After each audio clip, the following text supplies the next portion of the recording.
প্রিয় বন্ধুরা, আমি এখন আছি যশোরের বিখ্যাত ঐতিহ্যবাহী কলেজ। কলেজ বললে আপনারা ঠিকমতো চিনবেন না। যশোরের বিখ্যাত যে একজন ব্যক্তি কবি আছেন, সেই সনেট অমিত রাক্ষস ছন্দের প্রবর্তক মহাকবি মাইকেল মধুসূদন দত্তের নামে সেই কলেজ। আপনারা দেখতে পাচ্ছেন আজকে ছাত্রছাত্রী নাই, ঈদের ছুটিতে তারা চলে গেছে। অলরেডি ছুটি হয়ে গেছে, আর দু তিন দিন পরে হয়তো ঈদ হবে। যার কারণে এখানে আমার সামনে দেখতে পাচ্ছেন এই যে সেই কেন্দ্রীয় শহীদ মিনার, ভাষা শহীদ মিনার। পাশে অনেক নতুন নতুন সুউচ্চ বিল্ডিং গড়ে উঠেছে এই কলেজকে কেন্দ্র করে। এখানকার উন্নতি অনেকটাই চোখে লক্ষণীয়। এখানে যশোরের এই এলাকাতে মানুষের জনঘনত্ব একটু বেশি, যার কারণে যেহেতু এখানে কলেজ টিচাররা থাকেন। আমি একটু সামনের দিকে এগোই।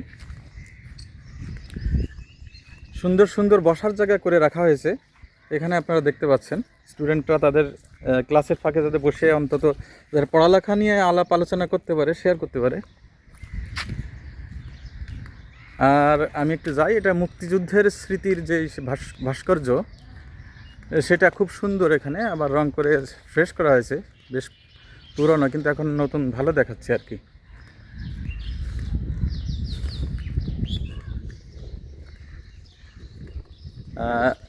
৩৬শে জুলাই, সেই জুলাই আন্দোলনের কিছু পোস্টার বা এখানে কিছু লেখাজোখা বিল্ডিংয়ে দেখা যাচ্ছে। এটা আছে মূল যে ভবন। সুন্দর একটা মাঠ, এখানে মাঠটা আরও সুন্দর করার জন্য মাটি দিয়ে সমান করা হয়েছে। এখন ঘাস সুন্দর মতো এখনো হয় নাই।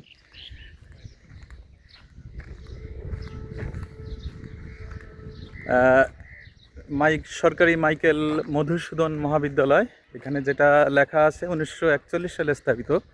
আর এটা হচ্ছে আব্দুল হাই কলা ভবন।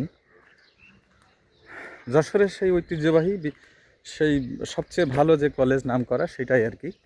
বাংলাদেশের কয়েকটা বিশ্ববিদ্যালয় কলেজ যেগুলো অনার্স পড়ানো হয়, তার মধ্যে এই কলেজটা অন্যতম।